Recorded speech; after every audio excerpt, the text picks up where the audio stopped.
Hello, everybody.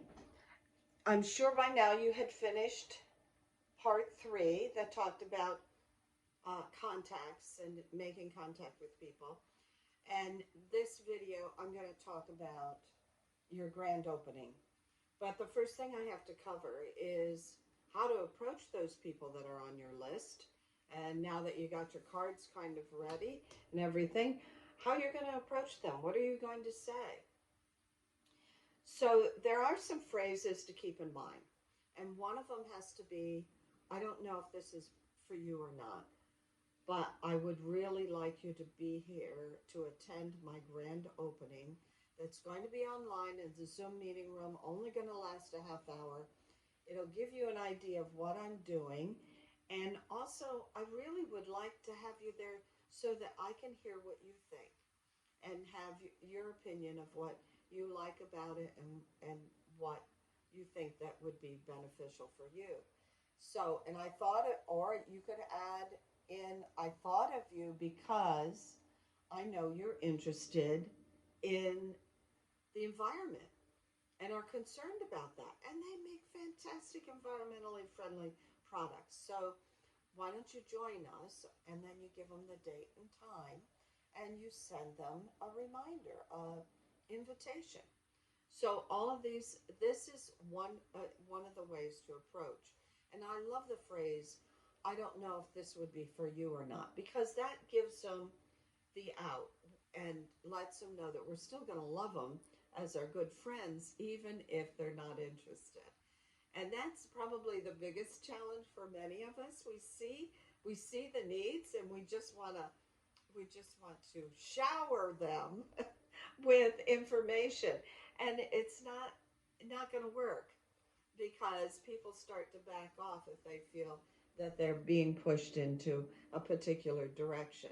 So it's really important with your way that you invite them, with how you say it. And one of the things that your upline, the person who's working with you to help you build your business, who will be doing the presentation, they will specifically go over with you some ideas on what to say.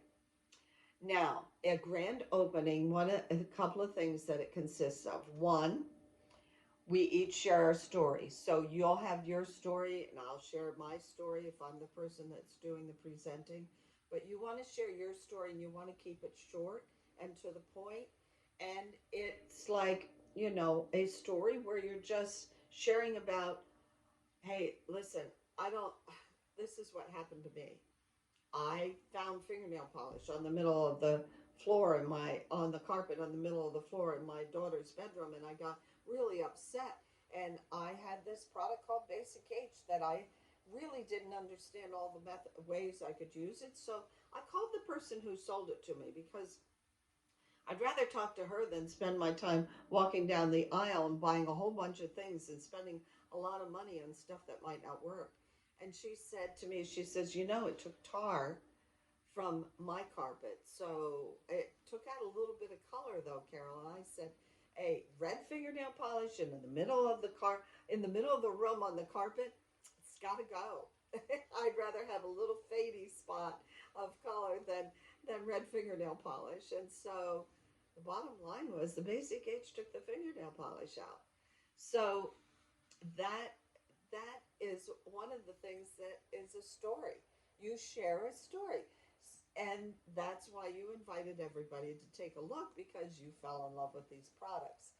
So one of the key things with running a Shackley business is be a product of the product. Use the products. I take the supplements. I use the household products. I use the personal care products. I shampoo my hair in Shackley. I use everything that if Shackley makes it, I use it rather than buying from the store. It makes sense. And for the household product, it saves me a ton of money. So anyway, so I share that story at the beginning, but also the person who is inviting the people and they're starting their business, we want them to share a story as well. Then we go in and we share Shackley's story. We give them the information on the philosophy behind Dr. Shackley's, why he started the Shackley Corporation, why he created the products that he created, what his vision was for the company. And then we mention each of the product lines and talk a little bit about them all. We don't, we just give the smorgasbord. We don't dig in deep in information. And we try to cover all of that within a 20 to 25-minute time period so that when we get done, they have a good overview. Then at the end of the presentation, we ask permission to call different people afterwards to find out what they thought of the presentation and everything, and they can decide if it's okay, if they just want to say supportive things, or if they decide they want to take a look further. That's when we can have that discussion. So that's how the whole presentation works.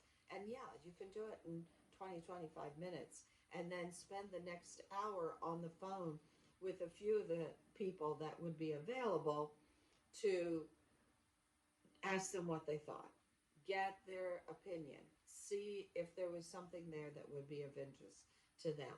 That's what we call a grand opening, and that's how we get started.